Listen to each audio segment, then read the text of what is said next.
హైదరాబాద్లోని ఫలానా రెస్టారెంట్లో బిర్యానీ తింటే బొద్దింక వచ్చింది, ఇంకో రెస్టారెంట్లో నూడిల్స్ తింటే దాంట్లో జెర్రీ వచ్చింది, గాజుపురు వచ్చింది, ఏవేవో వచ్చాయి. అసలు ఎలా వస్తున్నాయి?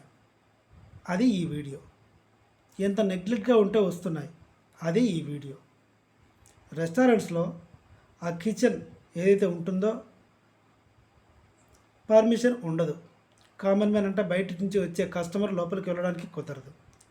రోజంతా ఆ కిచెన్లో ఉండి వంటలు అవి ఇవి చేసి ఫ్రైడ్ రైస్లు చేసేసి షట్ డౌన్ చేసి పోయేటప్పుడు 10:30, 11 రాత్రి ఆ టైంలో క్లోజ్ చేసేసి వెళ్ళిపోతారు. ఎర్లీ మార్నింగ్ వచ్చి అవి కడుగుతారు. ఈలోపు బొద్దింకలు అవి ఇవి ఆ గిన్నెలలో పెద్ద పెద్ద ఆయిల్ క్యాన్లు పక్కన అదంతా ఫామ్ అయి ఉంటాయి.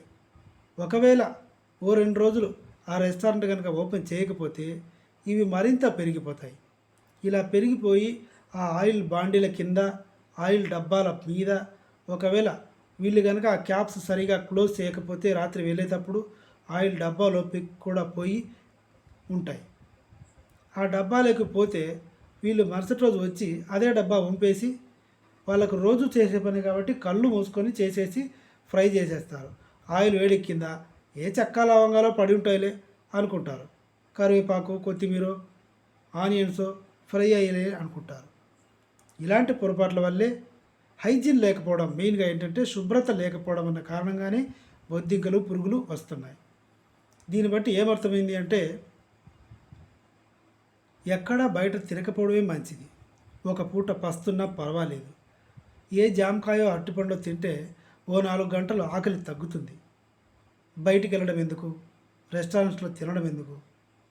తెలంగాణలో ఒక సర్వే ప్రకారం 100 హోటల్స్ ఉంటే 90 హోటల్స్ శుభ్రత పాటించట్లేదు అని సర్వే రిపోర్ట్. ఇది ఫైనల్గా నేను మీకు చెప్పాలనుకున్న మాట. ఒక 10 హోటల్స్, రెస్టారెంట్స్ మాత్రమే శుభ్రంగా ఉంటున్నాయి. వీడియో నచ్చితే సబ్స్క్రైబ్ చేయండి. Thank you.